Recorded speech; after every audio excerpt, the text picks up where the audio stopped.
Bismillahirrahmanirrahim. Assalamualaikum warahmatullahi wabarakatuh.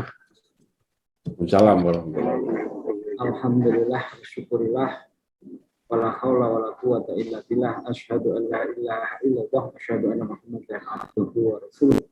Allahumma shalli ala sayyidina Muhammadin wa ala ali sayyidina Muhammad. Terima kasih Pak Musti. Kita mulai ini malam ya, biasanya pagi, dan saya dengan Pak Mangisti hari ini tadi itu padat sampai jam habis maghrib itu ya. Itu masih ada meeting dan kemudian kita berpisah, jadi saya ini masih posisi berada di rest area. Pak Mangisti sudah sampai di rumah, alhamdulillah. Dan konteksnya adalah kita memfollow up juga tentang situasi-situasi yang berkembang.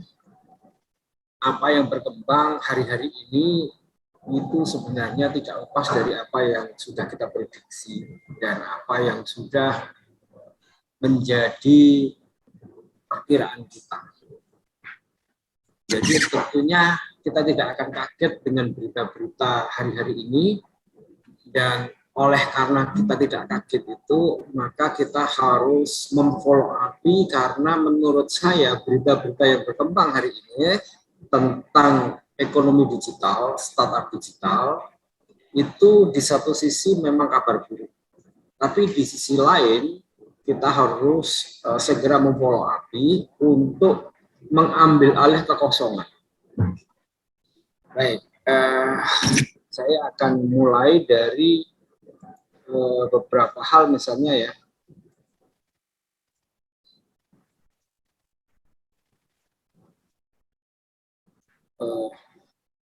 Nah, mudah-mudahan bisa saya share. Misalnya Tempo mengangkat startup digital terempas badai. Jadi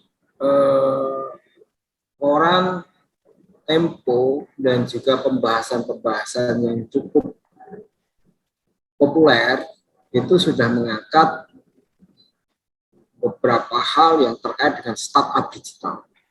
Kita tahu startup digital itu menjadi idola, bahkan dianggap sebagai sebuah tren, bahkan juga dianggap sebagai sebuah breakthrough bagi sebuah ekonomi baru. Dia banyak disebut orang sebagai disruption factor. Jadi kalau orang itu bisnisnya tidak masuk kepada startup digital, ditakut-takuti bahwa bisnisnya itu akan terdisruption. Seperti yang dialami oleh Kodak Film, Fuji Film, Dokar, dan lain sebagainya.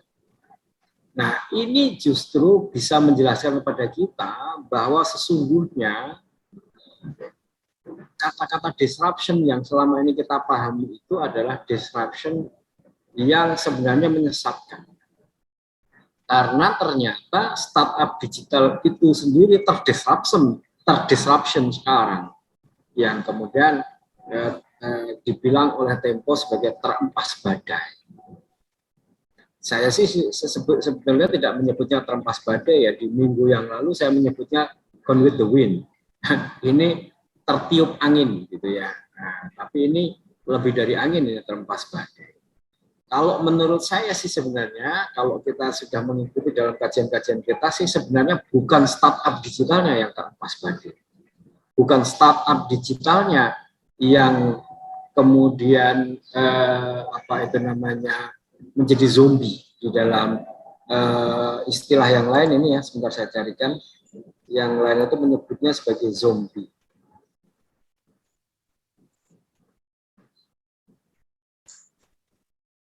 Nah, saya carikan. Tadi agak buka laptopnya agak belum ketemu ya.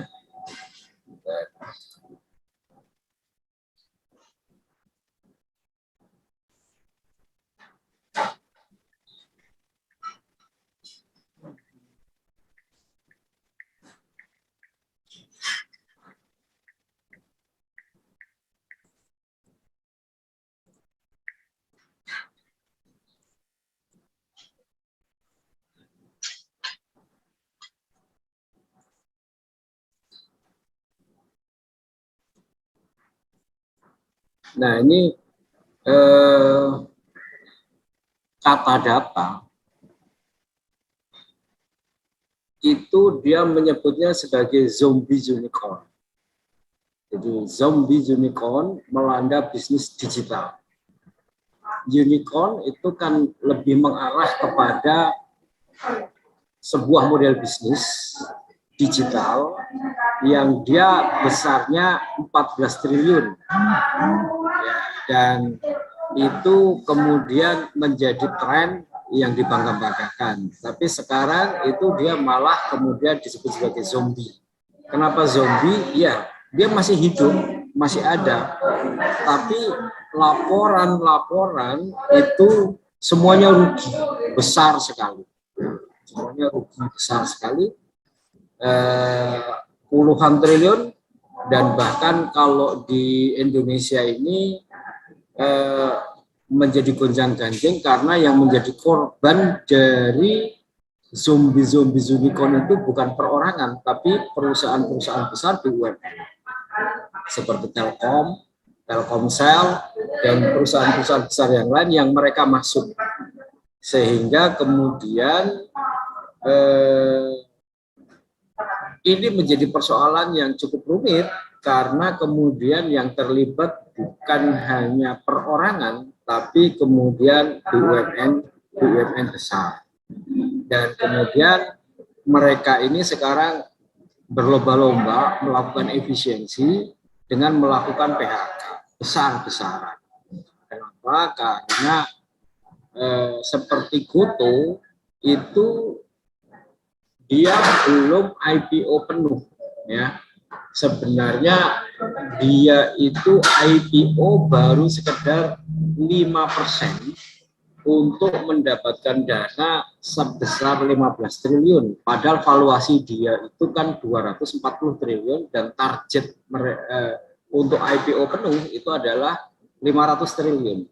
Jadi pada waktu dia IPO 5% mendapatkan dana 15 triliun itu sebenarnya adalah upaya untuk memperpanjang nafas agar dia itu masih bisa memperpanjang bakar uang, sehingga layanan-layanan yang selama ini masih bisa digunakan untuk mempertahankan user itu masih bisa dipertahankan.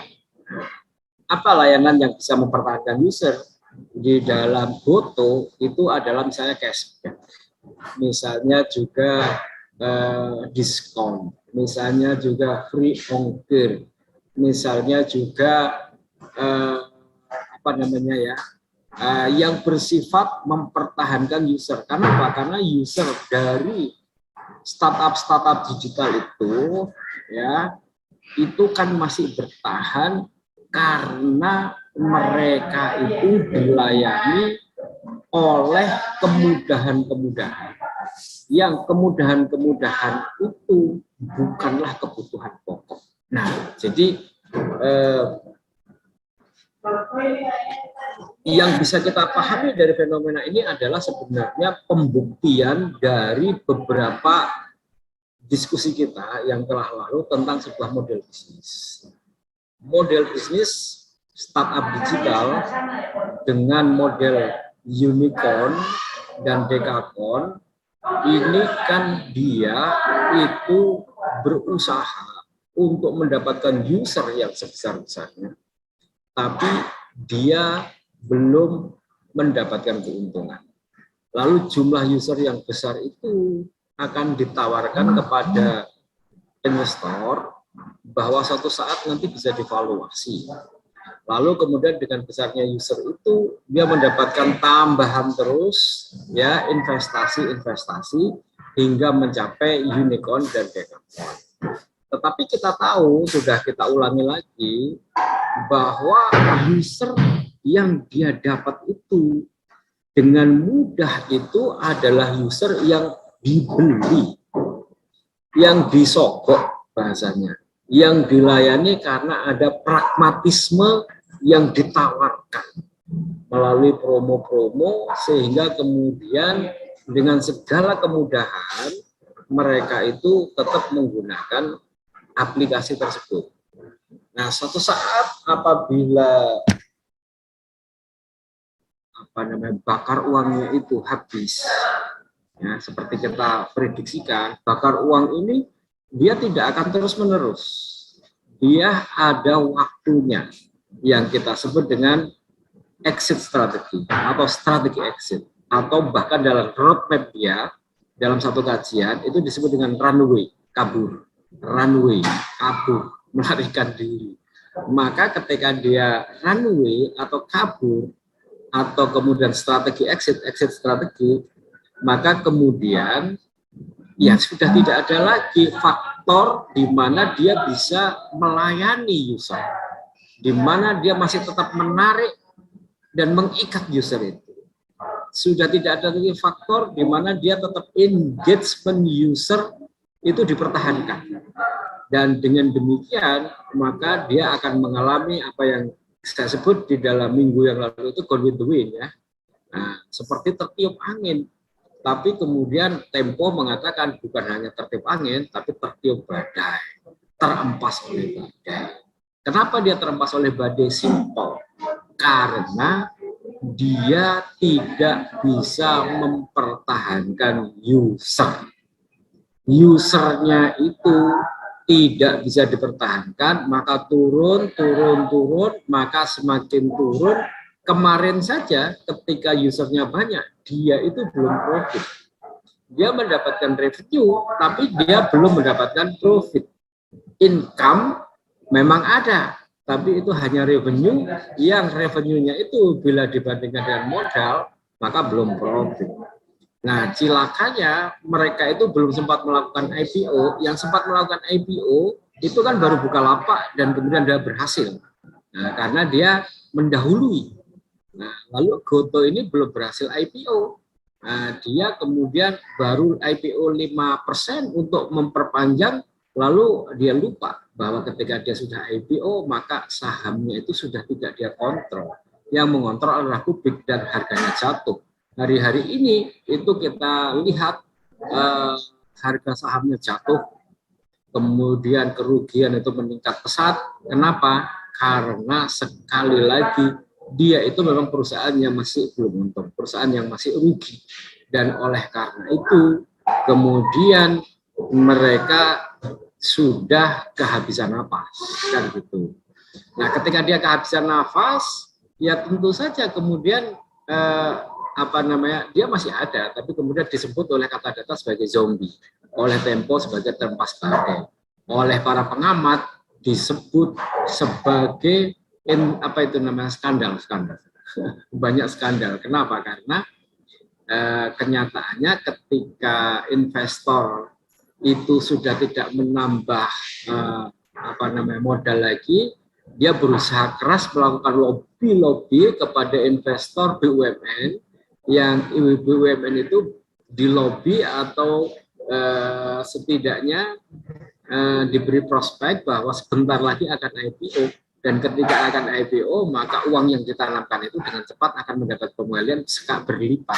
Tapi ternyata setelah dia IPO dengan 5% justru jatuh. Dan kemudian BUMN yang sudah masuk ke situ, itu mengalami kerugian yang sangat besar. Nah, inilah yang kemudian disebut oleh Tempo sebagai terempas badai, oleh kata data disebut sebagai zombie, oleh Haritanu disebut sebagai selesainya masa keemasan startup digital. Nah, saya kira itu tadi bukan berita yang mengejutkan bagi kita, karena kita memang sudah membahas itu. Tapi saya mengatakan ini adalah peluang, dan peluang inilah yang sudah lama kita katakan, bahwa suatu saat ketika mereka sudah melakukan exit, ketika bakar uangnya sudah habis, maka mereka akan mengalami masalah. Dan pada saat itulah masyarakat mulai sadar bahwa layanan-layanan digital yang selama ini melayani mereka ini mulai mahal, ya. Dan oleh karena itu, ini kesempatan bagi kita untuk menyiapkan sebuah aplikasi platform digital yang menggantikan mereka, tapi model bisnisnya berbeda.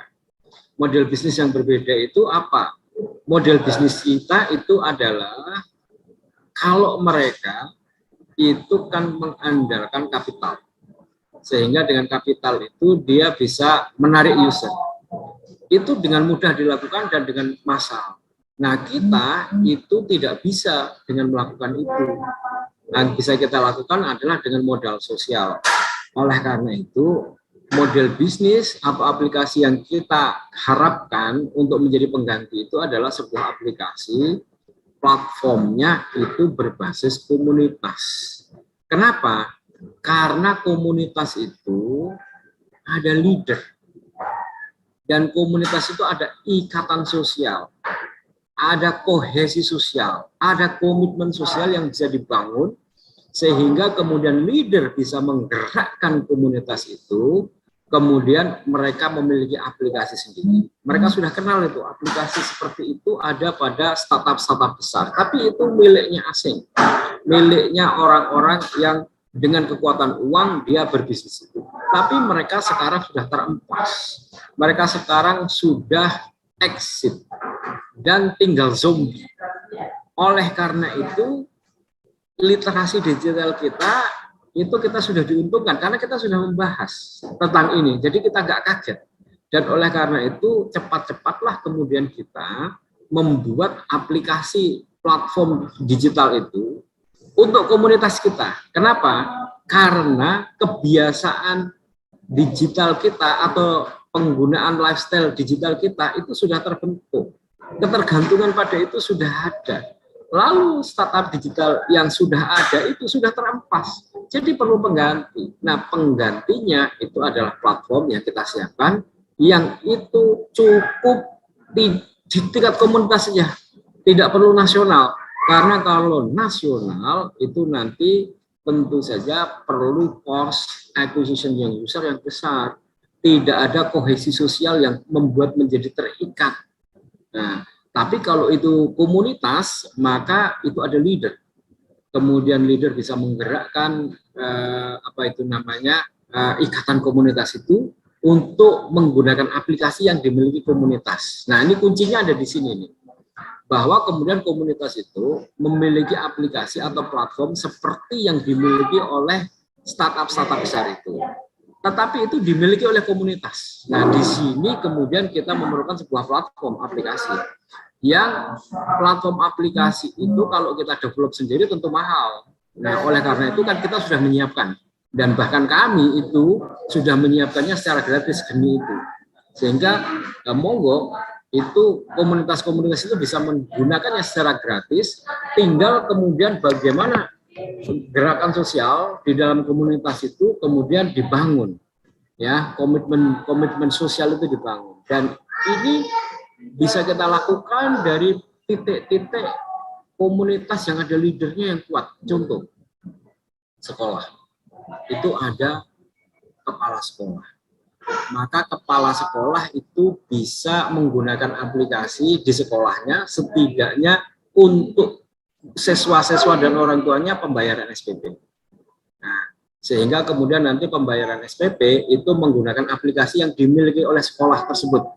Sehingga kemudian payment, nah ini ya payment itu adalah bagian dari startup digital yang berkembang, yang cukup besar kan kemarin ada di GoPay, ada di Dana, ada di OVO. Nah, sekarang payment gateway-nya seperti itu sekarang dimiliki oleh sekolah. Maka sekolah tidak perlu lagi menggunakan payment gateway GoPay untuk membayar SPP atau menggunakan Dana. Cukup menggunakan aplikasi yang dimiliki oleh sekolah. Maka putaran uang SPP itu tidak perlu ada cas yang masuk kepada mereka. Nah, cukup kemudian diatur di dalam komunitas itu, sekolah itu. Lalu kemudian gurunya itu cukup banyak, ya. Misalnya satu sekolah yang cukup besar itu di Surabaya, tidak usah saya sebut namanya, yang menggunakan aplikasi yang saya siapkan itu ada 350 guru.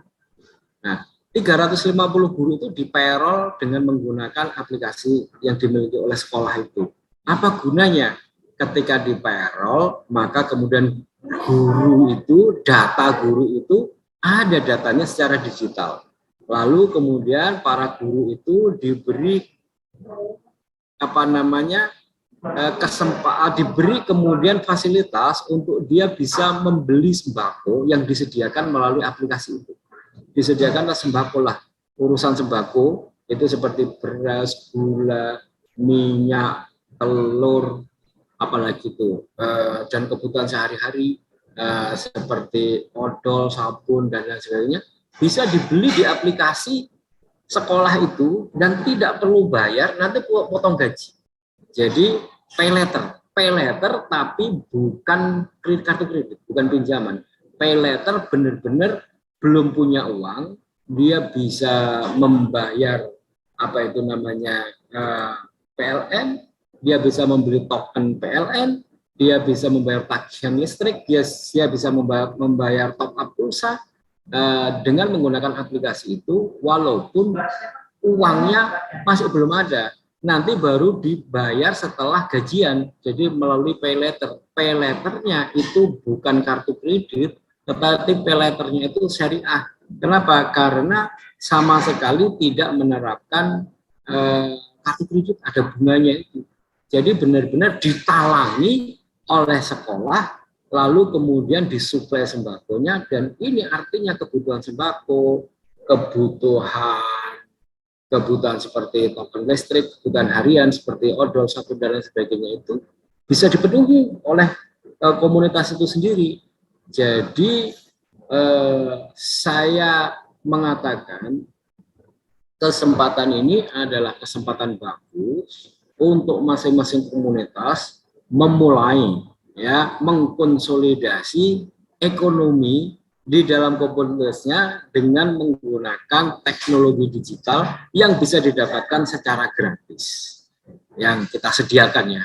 Saya nggak tahu apakah ada penyedia yang lain, sehingga kemudian konsolidasi sosial itu kemudian bisa terjadi. Nah, ikatan konsumen yang dihasilkan dari sebuah gerakan sosial dengan ikatan emosional yang terjadi dalam komunitas ini tentu berbeda dengan user yang dihasilkan oleh para kapitalis tadi. Kenapa? Karena misalnya nih, saya mengamati tuh anak saya yang mahasiswa SMA, mereka sering menggunakan itu untuk berbelanja kebutuhan-kebutuhan yang sebenarnya nggak perlu. Oh, lagi ada diskon minuman ini. Nah, saya tanya, kamu kalau nggak beli minuman itu kenapa? Kan kamu juga nggak pernah minum itu. Iya Pak, tapi ini itu lagi tren. Itu temanku beli, itu temanku beli. Nah, lalu kemudian apalagi. Jadi kebutuhan yang sebenarnya dia nggak perlu, tetapi karena didrive oleh sebuah promosi, sebuah iklan, yang iklan itu kemudian memberikan kemudahan, kemurahan, lalu dia membeli. Nah, kebutuhan itu kan saya sebut tadi itu bukan kebutuhan yang pokok kan, bukan kebutuhan yang hadir karena si user itu memang membutuhkan itu. Jadi sisi pragmatisme, sisi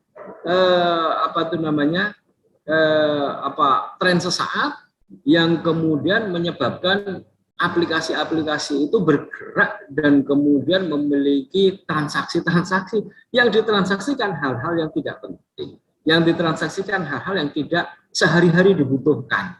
Jadi ketika kemudian tawaran itu hilang, kemudian bakar itu hilang, ya usernya itu kemudian hilang, yang saya sebut sebagai gone with the wind itu, ya seperti tertiup angin atau disebut sebagai terhempas badai. Dan kemudian platform-platform itu menjadi zombie. Nah, berbeda dengan sebuah upaya sosial, gerakan sosial, di mana kemudian di dalam satu community, apakah itu dalam satu sekolah, apakah itu di dalam sebuah koperasi, di mana koperasi itu punya kesepakatan untuk memenuhi kebutuhan dari dan oleh mereka sendiri, lalu kemudian mereka menggerakkan itu dengan sebuah kesadaran, maka tentu ini hasilnya berbeda. Ikatan emosional yang dihasilkan oleh sebuah kesepakatan, yang dihasilkan oleh sebuah gerakan sosial, yang dihasilkan oleh sebuah kesadaran sosial yang terjadi akibat adanya sebuah perubahan sosial. Nah, ini kan perubahan sosial, di mana kemudian pada awalnya kita tidak paham itu tentang startup digital, tidak paham itu tentang itu, lalu kemudian kita ikut dan kita mengikuti, dan tiba-tiba sekarang mereka terempas. Lalu kemudian kita dengan literasi digital yang kita miliki, kita paham, dan lalu kemudian kita harus bersiap-siap melakukan gerakan sosial dengan mengkonsolidasi komunitas ke dalam lifestyle digital. Jadi menurut saya mereka ini terempas itu bukan lifestyle digitalnya, tetapi model bisnisnya. Jadi kita masih bisa mempertahankan lifestyle digital yang sudah tertentu itu dengan kita menyediakan sebuah platform yang platform itu model bisnisnya berbeda dengan mereka. Tetapi kita ini perlu menggerakkan modal sosial kita, bukan modal kapital. Modal kapital menghasilkan user yang tidak komitmen, modal sosial akan menghasilkan sebuah komitmen komunitas, karena mereka memenuhi kebutuhan dari dan oleh mereka. Mereka mungkin menyimpan uang dan lalu diputar di dalam koperasinya, dan lain sebagainya, sampai di situ saja yang bisa saya sampaikan, dan mudah-mudahan ini menjadi sebuah kesadaran bahwa terempasnya mereka itu bukan berita buruk bagi kita, tapi ini kesempatan buat kita untuk mulai masuk menggerakkan gerakan sosial di dalam komunitas kita untuk melakukan konsolidasi ekonomi secara digital. Terima kasih. Assalamualaikum warahmatullahi wabarakatuh.